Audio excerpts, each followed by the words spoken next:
Hello दोस्तों, my YouTube में आप सभी का स्वागत है। बिहार एसआई भर्ती परीक्षा 2023 के लिए जो है कि दोस्तों शेष बचे हुए समय में हम लोग 21 सेट का प्रैक्टिस करेंगे, जो कि हर बार क्वेश्चन जो है कि पूछे जाते हैं हर एग्जाम में। ठीक है दोस्तों, तो वैसे प्रश्नों को शेष बचे हुए समय में हम लोग देखेंगे। तो चलिए बिना देर किए हुए हम लोग शुरुआत करते हैं। दोस्तों आपको पता है कि बिहार एसआई का परीक्षा जो है कि दोस्तों 17 दिसंबर से होने वाला है। तो शेष बचे समय में हम लोग 21 प्रैक्टिस सेटों को देखेंगे, जो कि मोस्ट इंपोर्टेंट है। ठीक है दोस्तों, तो चलिए बिना देर के हुए हम लोग प्रश्न की शुरुआत करते हैं। स्क्रीन पे सामने आपने दोस्तों यहाँ पे सवाल नंबर 1, बिहार में लगभग कितने क्षेत्र पर कृषि कार्य होता है? तो दोस्तों इसका राइट आंसर हो जाएगा ऑप्शन नंबर 3 यानी 60%। ठीक है दोस्तों, चलिए अगला सवाल स्क्रीन पे आपके सामने है। भारत के महान्यायवादी को कौन हटा सकता है? तो दोस्तों इसका राइट आंसर हो जाएगा राष्ट्रपति। नेक्स्ट सवाल है, बिहार में कितनी साक्षरता दर 2001 की जनगणना के अनुसार है? तो दोस्तों ऑप्शंस आपके सामने यहाँ पे देख सकते हैं। तो इसका राइट आंसर हो जाएगा ऑप्शन नंबर 2 यानी 45%। चलिए अगला सवाल को देख लेते हैं। ध्यानचंद किस खेल से संबंधित खिलाड़ी रहे हैं? ठीक है दोस्तों, ऑप्शंस आपके सामने हैं। इसका राइट आंसर हो जाएगा ऑप्शन नंबर 2 हॉकी। नेक्स्ट सवाल है, शेरशाह के बचपन का क्या नाम था? तो दोस्तों शेरशाह के बचपन का नाम फरीद था। ठीक है, चलिए अगला सवाल देख लेते हैं। राज्य मंत्री परिषद किसके प्रति उत्तरदायी होता है? तो दोस्तों ऑप्शंस आपके सामने है। इसका राइट आंसर हो जाएगा ऑप्शन नंबर 3 विधानसभा। प्रश्न संख्या 7 को देख लेते हैं। बिहार में पुल सड़क निर्माण के लिए सरकार ने किस कंपनी के साथ अनुबंध किया है? तो दोस्तों इसका राइट आंसर हो जाएगा ऑप्शन नंबर 2 तांतिया कंस्ट्रक्शन। ठीक है दोस्तों, चलिए अगला सवाल है, जूट के उत्पादन में बिहार का कौन सा जिला अग्रणीय है? तो दोस्तों इसका राइट आंसर हो जाएगा ऑप्शन नंबर 4 यानी कटिहार। चलिए नेक्स्ट क्वेश्चन देख लेते हैं हम लोग। स्क्रीन पे आपके सामने दोस्तों यहाँ पे देख सकते हैं सवाल नंबर 9। ठीक है, यहाँ पे बोला है 1857 के विद्रोह में बाबू कुंवर सिंह ने बिहार के किस क्षेत्र से नेतृत्व प्रदान किया? तो दोस्तों इसका राइट आंसर हो जाएगा ऑप्शन नंबर 3 आरा। चलिए अगला सवाल है, नवनिर्मित नालंदा विश्वविद्यालय के विजिटर कौन थे? तो दोस्तों इसका राइट आंसर हो जाएगा ऑप्शन नंबर 4 यानी doctor APJ Abdul Kalam is the correct answer. चलिए नेक्स्ट सवाल है स्क्रीन पे आपके सामने, भारत के महान्यायवादी की नियुक्ति कौन करता है? तो दोस्तों इसका राइट आंसर हो जाएगा ऑप्शन नंबर 2 यानी राष्ट्रपति करते हैं। चलिए अगला सवाल है, भारत का राष्ट्रपति अपना त्याग पत्र किसे सौंपता है? दोस्तों ये देखने में साधारण लेकिन इम्पोर्टेंट क्वेश्चन है। तो इसका राइट आंसर हो जाएगा ऑप्शन नंबर 3 उपराष्ट्रपति को।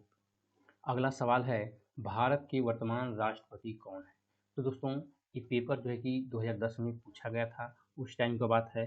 तो इसका राइट आंसर हो अभी देखिए ये तो कंफर्म नहीं है, क्योंकि वर्तमान बोला है तो वर्तमान में तो आपको पता है दोस्तों मुर्मू जी, द्रौपदी मुर्मू जी हैं। चलिए इसको नेक्स्ट जो है कि वर्तमान बना के एग्जिट करके छोड़ते हैं। नेक्स्ट सवाल है, चलिए अगला सवाल देखते हैं, 14 को देख लेते हैं। भारत के 23वें सेना प्रमुख कौन बने थे? ठीक है दोस्तों, तो इसका राइट आंसर हो जाएगा ऑप्शन नंबर 4। ठीक है दोस्तों, Deepak Kapoor is the correct answer. Next सवाल है, भारत के मुख्य न्यायाधीश कौन है? तो दोस्तों भारत के मुख्य न्यायाधीश कौन है ये आपको बताना है। तो वर्तमान में तो बदल गए हैं दोस्तों, इसलिए आप जो है कि वर्तमान का ही याद कर लीजिएगा। ठीक है दोस्तों, चलिए 2 क्वेश्चन ऐसे हैं जो स्टार वाले हैं, जो कि वर्तमान से रिलेटेड हैं। चलिए अगला सवाल को देख लेते हैं। नेक्स्ट क्वेश्चन है 16, भारतीय राष्ट्रीय कांग्रेस की स्थापना कब हुई थी? तो दोस्तों भारतीय राष्ट्रीय कांग्रेस की स्थापना जो कि 1885 ईस्वी में हुई थी। अगला क्वेश्चन है, व्यंग्यपद का सिद्धांत से कौन संबंधित है? तो दोस्तों इसका राइट आंसर हो जाएगा ऑप्शन नंबर 4 यानी लॉर्ड डलहौजी। चलिए नेक्स्ट सवाल स्क्रीन पे आपके सामने है, भारत का प्रथम वायसराय कौन था? तो दोस्तों भारत का प्रथम वायसराय जो था वो था लॉर्ड कैनिंग। ठीक है दोस्तों, चलिए नेक्स्ट क्वेश्चन को देख लेते हैं। ट्राई ब्रेकर शब्द किस खेल से संबंधित है? तो दोस्तों इसका राइट आंसर हो जाएगा ऑप्शन नंबर 4 यानी ये जो 2 और 3 यानी जो देख रहे हैं फुटबॉल और जो है कि हॉकी, ये दोनों से रिलेटेड है। ठीक है दोस्तों, चलिए नेक्स्ट क्वेश्चन है हमारा स्क्रीन पे आपके सामने, यहाँ पे देख सकते हैं, प्राचीन प्राचीन नालंदा विश्वविद्यालय का संस्थापक कौन था? तो दोस्तों इसका राइट आंसर हो जाएगा कुमारगुप्त। ठीक है, चलिए नेक्स्ट क्वेश्चन है, मुंगेर निम्नलिखित में से किसकी राजधानी थी? तो दोस्तों जो मुंगेर थी वो मीर कासिम की राजधानी थी। ठीक है, चलिए नेक्स्ट क्वेश्चन है, गुरु गोविंद सिंह की माता जी का क्या नाम था? ये आपको बताना है दोस्तों। तो गुरु गोविंद जी की जो माता थी उनका नाम इसमें जो है कि दोस्तों कुछ दिया ही नहीं है, ठीक है। तो इसका राइट आंसर हो जाएगा ऑप्शन नंबर 4, यानी इनमें से कोई नहीं। चलिए नेक्स्ट क्वेश्चन को देखते हैं। नेक्स्ट क्वेश्चन है कामयानी पुस्तक के रचयिता कौन थे? तो दोस्तों कामयानी पुस्तक के जो रचयिता थे वो थे जयशंकर प्रसाद, ठीक है दोस्तों। सवाल नंबर 23 को देख लेते हैं, यहाँ पे मिस हुआ है। फणीश्वर नाथ रेणु का जन्म कहाँ हुआ था? ठीक है दोस्तों, सवाल नंबर 23 है। तो फणीश्वर नाथ रेणु जी का जो जन्म हुआ था वो पूर्णिया जिला में हुआ था, ठीक है। चलिए नेक्स्ट क्वेश्चन को देख लेते हैं। अगला सवाल नंबर 25 है, अर्थशास्त्र पुस्तक किसने लिखा था? तो दोस्तों अर्थशास्त्र पुस्तक जो है कि कौटिल्य ने लिखा था, यानी option number 2 will be correct answer. चलिए नेक्स्ट क्वेश्चन है, इनकलाब जिंदाबाद का नारा किसने दिया था? तो दोस्तों इनकलाब जिंदाबाद का नारा तो आपको पता ही है कि भगत सिंह ने दिया था। चलिए अगला सवाल है स्क्रीन पे आपके सामने, बक्सर का युद्ध, सवाल नंबर 27, बक्सर का युद्ध किस किस के बीच हुआ था? तो दोस्तों इसका राइट आंसर हो जाएगा ऑप्शन नंबर ए, यानी मीर कासिम और अंग्रेज के बीच हुआ था, ठीक है। चलिए अगला सवाल है, बिहार में कुल कितने प्रमंडल हैं? तो दोस्तों आपको पता ही है कि बिहार में जो है कि 9 प्रमंडल हैं, ठीक है। अगला सवाल को देख लेते हैं। वर्ष 2001 की जनगणना के अनुसार बिहार की कुल जनसंख्या कितनी थी? ये आपको बताना है दोस्तों। तो वर्ष 2001 की जनगणना के अनुसार जो बिहार की जनसंख्या थी वो थी 8,28,78,796, यानी option number 1 will be correct answer. चलिए नेक्स्ट क्वेश्चन है, सितारा देवी किस विद्या से संबंधित है? तो दोस्तों इसका राइट आंसर हो जाएगा ऑप्शन नंबर 2, यानी मधुबन पेंटिंग से वो संबंधित थी, ठीक है। चलिए नेक्स्ट क्वेश्चन है स्क्रीन पे आपके सामने, पटना हाई कोर्ट की स्थापना कब हुई थी? तो दोस्तों पटना हाई कोर्ट की स्थापना जो है कि 1916 ईस्वी में हुई थी, ठीक है। अगला क्वेश्चन है, जैन धर्म के अंतिम तीर्थंकर महावीर की मृत्यु कहाँ हुई थी? तो दोस्तों इसका राइट आंसर हो जाएगा ऑप्शन नंबर जो है कि 4, यानी पावापुरी में हुआ था, ठीक है। अगला क्वेश्चन है, भगवान बुद्ध का जन्म लुम्बिनी में हुआ था, ठीक है दोस्तों, उस जगह का नाम बताना है। तो भगवान बुद्ध जी का जो जन्म जो है कि नेपाल, यानी नेपाल में हुआ था। चलिए option number 3 will be correct answer. चलिए नेक्स्ट क्वेश्चन है स्क्रीन पे आपके सामने, झारखंड देश का कौन सा राज्य है? तो दोस्तों ये आपको बताना है, तो इसका राइट आंसर हो जाएगा 28वां, ठीक है। चलिए नेक्स्ट क्वेश्चन है, सवाल नंबर 35 है, बिहार में लोकसभा सीटों की कुल कितनी संख्या है? तो दोस्तों बिहार में जो है कि कुल लोकसभा सीटों की संख्या जो है, ठीक है, वो है 40, ठीक है। अगला सवाल है, अंतर्राष्ट्रीय महिला दिवस कब मनाया जाता है? तो दोस्तों अंतर्राष्ट्रीय महिला दिवस जो है कि 8 मार्च को मनाया जाता है। अगला सवाल है, बिम्बिसार किस वंश का राजा था? तो दोस्तों जो बिम्बिसार था वो जो है कि हर्यक वंश का राजा था, ठीक है। चलिए नेक्स्ट क्वेश्चन है स्क्रीन पे आपके सामने। अगला सवाल है, सवाल नंबर 38, भारत में प्रथम सत्याग्रह गांधी जी ने कहाँ शुरू किया था? ठीक है दोस्तों, ये बहुत ही मज़ेदार क्वेश्चन है, गांधी जी से रिलेटेड क्वेश्चन हमेशा आता है, ठीक है। तो इसका राइट आंसर हो जाएगा ऑप्शन नंबर 2, यानी चंपारण से। चलिए अगला सवाल है, भारतीय स्टेट बैंक ने हाल ही में भारत के बाहर कहाँ अपनी नई शाखा खोली है? ठीक है दोस्तों, ऑप्शंस आपके सामने है दोस्तों। तो इसका राइट आंसर हो जाएगा ऑप्शन नंबर 2, यानी इजराइल, ठीक है। चलिए अगला सवाल है, सवाल नंबर 40, सार्क का सबसे नया सदस्य देश कौन सा है? तो दोस्तों आपको बताना है, तो इसका राइट आंसर हो जाएगा ऑप्शन नंबर 4, यानी अफगानिस्तान। चलिए नेक्स्ट सवाल है स्क्रीन पे आपके सामने, यहाँ पे देख सकते हैं, सवाल संख्या 41, संयुक्त राष्ट्र संघ यूएनओ का मुख्यालय कहाँ है दोस्तों? ये आपको बताना है। तो इसका राइट आंसर हो जाएगा ऑप्शन नंबर ए, यानी न्यूयॉर्क में है, ठीक है। चलिए अगला सवाल है, शिवाजी को किसने कैद कर लिया था? तो दोस्तों इसका राइट आंसर हो जाएगा ऑप्शन नंबर 3, औरंगजेब ने कैद किया था, ठीक है। देखिए दोस्तों ऑप्शंस जो कि टिक मार रहे हैं, ऑप्शन एक बार पढ़ लीजिएगा, ये एग्जाम में क्वेश्चन टच होगा तो दोस्तों समझ में आ जाएगा कि इसका ऑप्शन ए होगा, ठीक है। चलिए अगला सवाल है, महात्मा गांधी कब भारतीय राष्ट्रीय कांग्रेस के अध्यक्ष बने थे? ठीक है दोस्तों, तो इसका राइट आंसर हो जाएगा ऑप्शन नंबर 3, 1924 ईस्वी में। सवाल नंबर 45 है, राज्यसभा और लोकसभा की संयुक्त बैठक कौन बुलाता है?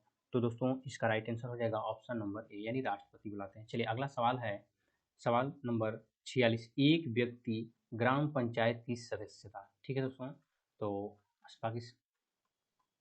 ग्राम सभा की सदस्यता के लिए चुनाव लड़ना चाहता है उसकी उम्र कितनी होनी चाहिए। ठीक है, बहुत ही मजेदार क्वेश्चन है दोस्तों। तो इसका राइट आंसर हो जाएगा ऑप्शन नंबर 3, यानी कम से कम जो है कि 21 वर्ष या उससे अधिक रहना चाहिए, कम नहीं। ठीक है, option number 3 will be correct answer. चलिए नेक्स्ट सवाल है 47, नेताजी सुभाष चंद्र बोस राष्ट्रीय खेल संस्थान कहाँ स्थित है। तो दोस्तों ये जो है कि पटियाला में स्थित है, option number 4 will be correct answer. 48 को देख लेते हैं, जसपाल राणा। ठीक है, जसपाल राणा जो है कि जसपाल राणा का नाम निम्नलिखित खेलों में से किस खेल से संबंधित है। तो दोस्तों इसका राइट आंसर हो जाएगा, ये जो है कि निशानेबाजी से संबंधित रखते हैं। ठीक है, option number 2 will be correct answer. चलिए नेक्स्ट सवाल है स्क्रीन पे आपके सामने, यहाँ पे देख सकते हैं। सवाल नंबर 49, राजा भोज निम्नलिखित में से किस राजवंश से संबंधित थे। तो दोस्तों ये जो है कि परमार से संबंधित है। ठीक है दोस्तों, option number 2 will be correct answer. चलिए नेक्स्ट सवाल है, दिल्ली के लाल किला में स्थित मोती मस्जिद को किसने बनवाया था। तो दोस्तों इसका राइट आंसर हो जाएगा ऑप्शन नंबर 2, यानी औरंगजेब ने। ठीक है, चलिए अगला सवाल है, वर्ष 1857 में मेरठ में प्रथम सिपाही विद्रोह की आग किस दिन भड़की। ठीक है दोस्तों, अगला सवाल है 51, वर्ष 1857 में मेरठ में प्रथम सिपाही विद्रोह की आग किस दिन भड़की थी। ठीक है दोस्तों, तो इसका राइट आंसर हो जाएगा ऑप्शन नंबर ए, यानी 10 मई को। ठीक है दोस्तों, अगला सवाल है, महात्मा गांधी की हत्या नाथूराम गोडसे ने अगला सवाल है, ठीक है, महात्मा गांधी की हत्या नाथूराम गोडसे ने निम्नलिखित में से किस दिन किया था। तो दोस्तों इसका राइट आंसर हो जाएगा ऑप्शन नंबर 4, यानी 30 जनवरी 1948 में। चलिए अगला सवाल है दोस्तों स्क्रीन पे आपके सामने। ठीक है, हाल ही में भारत के किस पड़ोसी देश ने राजतंत्र की समाप्ति कर गणतंत्र की स्थापना की। ठीक है दोस्तों, तो इसका राइट आंसर हो जाएगा ऑप्शन नंबर 3, यानी नेपाल। चलिए अगला सवाल है, राज्यसभा का सदस्य निर्वाचित होने के लिए आवश्यक न्यूनतम उम्र की सीमा कितनी होनी चाहिए।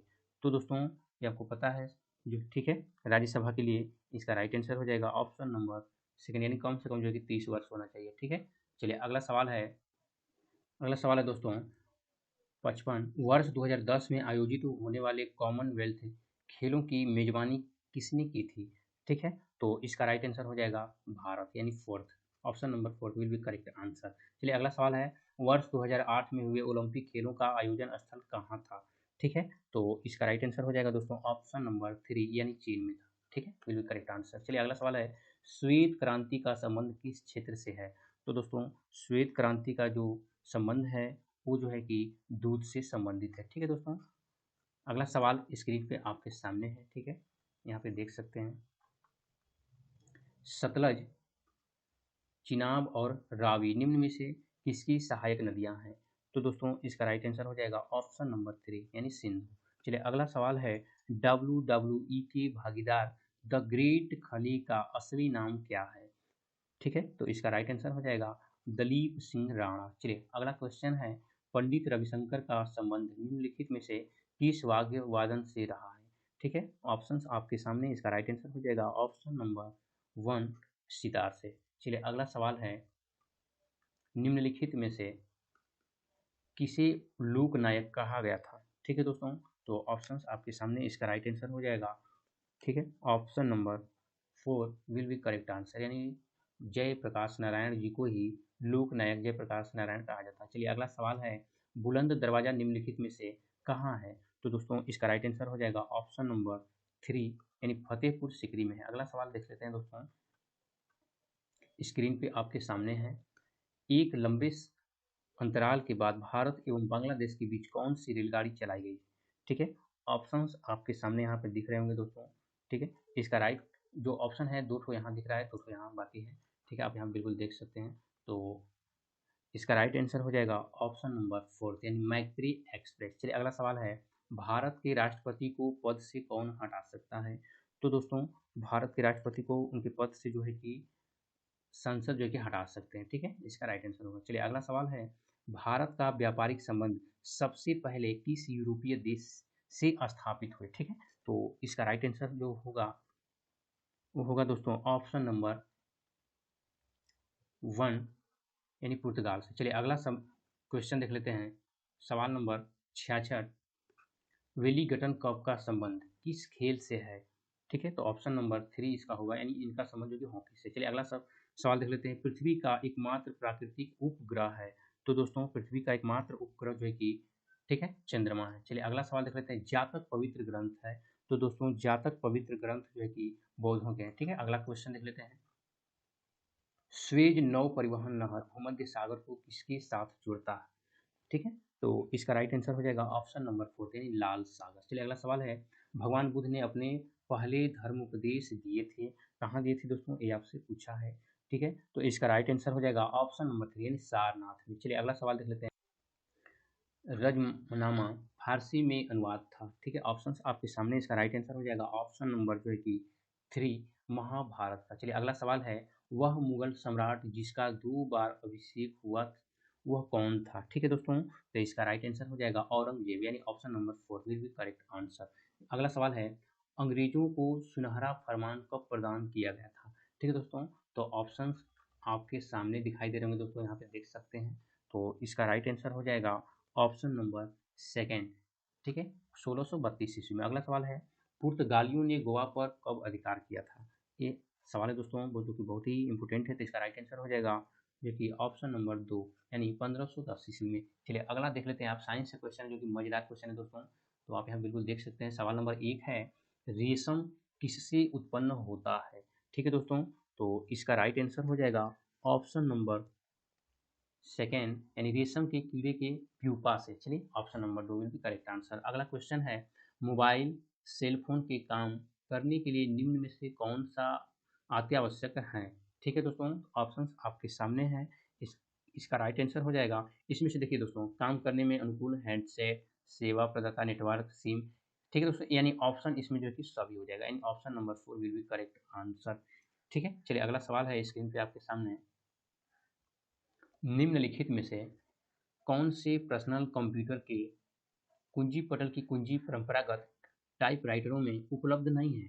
ठीक है दोस्तों, ऑप्शंस देखिए इसमें दिए हुए हैं, सबसे हट के कौन सा ऑप्शन है इसमें, आप यहाँ पे थोड़ा दिमाग लगा सकते हैं। तो इसका राइट आंसर हो जाएगा एंटर। ठीक है, चलिए अगला सवाल है, निम्नलिखित शब्दों में से कौन सा शब्द इंटरनेट कार्य प्रणाली से संबंधित है? ठीक है दोस्तों, सवाल नंबर 79 है, तो इसका राइट आंसर हो जाएगा उपरयुक्त सभी। देखिए दोस्तों, www ये सब भी मिलता है, HTTP भी मिलता है, ठीक है, और ईमेल भी मिलता है। तो option number 4 will be correct answer. चलिए अगला सवाल है, 80 किस रक्त वर्ग के व्यक्ति सर्वदाता यूनिवर्सल डोनर कहलाते हैं? ठीक है दोस्तों, तो ऑप्शंस आपके सामने हैं, AB, A, O या B। ठीक है, तो इसका राइट आंसर हो जाएगा ऑप्शन नंबर 4 यानी तने की कटाई का प्रयोग निम्नलिखित में से किसे पुनः उगाने के लिए किया जाता है? ठीक है, ऑप्शंस आपके सामने हैं, इसका राइट आंसर हो जाएगा ऑप्शन नंबर 81 का ऑप्शन नंबर 4 हो जाएगा यानी गन्ना। ठीक है, जो 80 क्वेश्चन था दोस्तों, ठीक है 80 क्वेश्चन था, इसका राइट आंसर हो जाएगा ऑप्शन नंबर 4। ठीक है, ये करेक्ट नहीं है। ठीक है दोस्तों, क्योंकि AB, A, B ये सब रिलेटेड नहीं, वो जो है कि सबसे डिफरेंट है। ठीक है दोस्तों, चलिए अगला सवाल को देख लेते हैं। यहाँ पे 82 में एड्स का पूर्ण रूप होता है, ये आपको बताना है दोस्तों, एड्स का फुल फॉर्म क्या होता है? ठीक है, सवाल नंबर 82 है दोस्तों, तो इसका राइट आंसर हो जाएगा ऑप्शन नंबर 3 यानी अक्वायर्ड इम्यून डिफिशियंसी सिंड्रोम होता है। ठीक है, option number 3 will be correct answer. चलिए सवाल नंबर 83 को देख लेते हैं, स्क्रीन पे सवाल आपके सामने है, दूध के फटने पर कौन सा एसिड उत्पन्न होता है? तो दोस्तों दूध के फटने पर जो है कि लैक्टिक एसिड जो है कि उत्पन्न होता है। चलिए अगला सवाल है, संतरे किसके प्रबल स्रोत हैं? तो दोस्तों इसका राइट आंसर हो जाएगा ऑप्शन नंबर 4 यानी विटामिन। ठीक है, चलिए अगला सवाल देख लेते हैं, इनमें से कौन सा रोग मच्छरों के काटने से, मतलब कि मच्छरों से होने वाला रोग नहीं है? सवाल नंबर 85 है। ठीक है दोस्तों, तो इसका राइट आंसर हो जाएगा, देखिए डेंगू बुखार ये सब जो है मच्छर कारण होते हैं। ठीक है, मलेरिया भी होता है, फाइलेरियासिस भी होता है, लेकिन घींघा जो कि नहीं होता है दोस्तों, घींघा जो कि नमक के कारण होता है। ठीक है, तो इसका राइट आंसर हो जाएगा option number 4 will be correct answer. चलिए अगला सवाल है, निम्न यंत्र से विद्युत धारा का मापन करते हैं? ठीक है दोस्तों, तो ऑप्शंस आपके सामने हैं, इसका राइट आंसर हो जाएगा ऑप्शन नंबर 4 अमीटर। आप लोग देखे होंगे, आप लोगों के घर में स्टार्टर होगा तो उस पर लिखा रहता है दोस्तों। ठीक है, अगला सवाल है स्क्रीन पे आपके सामने, यहाँ पे देख सकते हैं, डायनेमो वह यंत्र है जो निम्न को परिवर्तित करता है? ठीक है दोस्तों, तो इसका राइट आंसर हो जाएगा ऑप्शन नंबर 2 यानी यांत्रिक ऊर्जा को वैद्युत ऊर्जा में। चलिए अगला सवाल है, गैल्वेनीकृत लौह चादरों पर निम्न की परत चढ़ी होती है? ठीक है दोस्तों, तो ऑप्शंस आपके सामने हैं। इसका राइट आंसर हो जाएगा ऑप्शन नंबर 3 जस्ता। ठीक है, चलिए नेक्स्ट क्वेश्चन है स्क्रीन पे आपके सामने। पृथ्वी में उपलब्ध सबसे कठोरतम पदार्थ है। तो दोस्तों ऑप्शंस यहाँ पे है प्लेटिनम, हीरा, स्फटिक, सोना। तो दोस्तों इसका राइट आंसर हो जाएगा ऑप्शन नंबर 2। ठीक है, चलिए अगला सवाल है वॉशिंग सोडा है। ठीक है दोस्तों, तो स्क्रीन पे आपके सामने वॉशिंग सोडा किसका सामान्य नाम है। ठीक है, तो ऑप्शंस आपके सामने है। इसका राइट आंसर हो जाएगा option number 3 will be correct answer, यानी सोडियम कार्बोनेट। चलिए अगला सवाल है भारत के जो भाप के इंजन का आविष्कार किसके द्वारा किया गया। ठीक है, ऑप्शंस आपके सामने हैं। तो इसका राइट आंसर हो जाएगा option number A will be correct answer, यानी ऑप्शन नंबर 1 जेम्स वाट द्वारा। चलिए अगला सवाल देख लेते हैं। संक्षिप्त रूप PSLV का अर्थ है, यानी क्या होता है, ये आपको बताना है दोस्तों। तो इसका राइट आंसर हो जाएगा ऑप्शन नंबर 4 यानी पोलर सैटेलाइट लॉन्च व्हीकल। ठीक है, चलिए अगला सवाल स्क्रीन पे है। जब किसी माध्यम का ताप बढ़ता है तो उस माध्यम में प्रकाश का वेग क्या होता है, आपको बताना है दोस्तों। बढ़ जाता है, घट जाता है, परिवर्तित रहता है या तेजी से घटता है। तो दोस्तों इसका राइट आंसर हो जाएगा ऑप्शन नंबर 93 का, जो कि 3 विल बी करेक्ट आंसर, यानी अपरिवर्तित रहता है। ठीक, चलिए अगला सवाल है 94 को देख लेते हैं। मुख्यतः निम्न गैस ग्लोबल वार्मिंग के लिए जिम्मेदार है। ठीक है दोस्तों, तो इसका राइट आंसर हो जाएगा ऑप्शन नंबर ए, यानी कार्बन डाइऑक्साइड। चलिए अगला सवाल है निम्न में से किसमें अपरंपरागत ऊर्जा स्रोत का उपयोग होता है। तो दोस्तों ऑप्शंस आपके सामने दिखाई दे रहे हैं। इसका जो राइट आंसर होगा वो होगा ऑप्शन नंबर 3 सौर लालटेन। ठीक है, चलिए अगला सवाल है पालक के पत्ते किसके प्रबल स्रोत हैं। विटामिन ए, आयरन, कैरोटीन या विटामिन ई। तो दोस्तों इसका राइट आंसर हो जाएगा ऑप्शन नंबर 2। आपको पता होना चाहिए जो कि पालक में जो है कि आयरन मिलता है। ठीक है, चलिए अगला क्वेश्चन देख लेते हैं दोस्तों। दंत क्षय का कारण है, यानी क्या कारण है आपको बताना है। ठीक है, ये दांत से रिलेटेड क्वेश्चन है दोस्तों। तो इसका राइट आंसर हो जाएगा ऑप्शन नंबर 3 बैक्टीरिया जनित संक्रमण। ठीक है, चलिए अगला क्वेश्चन है एंटीटॉक्सिन का इंजेक्शन किसकी रोकथाम के लिए दिया जाता है। तो दोस्तों जो एंटीटॉक्सिन का इंजेक्शन होता है वह जो है कि टिटनस की रोकथाम के लिए दिया जाता है। ठीक है, option number 1 will be correct answer. चलिए अगला सवाल देख लेते हैं 99। ठीक है, स्क्रीन पे आपके सामने अल्बर्ट आइंस्टीन थे एक प्रसिद्ध, ठीक है, चिकित्सक थे या रसायन शास्त्री थे या भौतिक शास्त्री थे या जीव विज्ञान। ठीक है दोस्तों, तो इसका राइट आंसर हो जाएगा option number 3 will be correct answer. ठीक है, अगला सवाल है टेलीफोन का आविष्कार किसने किया था। ऑप्शंस आपके सामने है दोस्तों। इसका जवाब आप लोग जो है कि कमेंट बॉक्स में दे दीजिए। ठीक है, आप लोग सेंड कर दीजिएगा। ठीक है, चलिए तो दोस्तों आज हम लोग जो है कि 100 क्वेश्चन आपके लिए जो है कि प्रोवाइड कराए, जो कि मोस्ट इंपोर्टेंट क्वेश्चन थे। मिलते हैं नेक्स्ट वीडियो में 100 प्रश्न के साथ। ठीक है दोस्तों, बचे हुए समय में सिर्फ 21 सेट से जो है कि काम बन जाएगा दोस्तों। मिलते हैं नेक्स्ट वीडियो में 100 प्रश्नों के साथ। जय हिंद।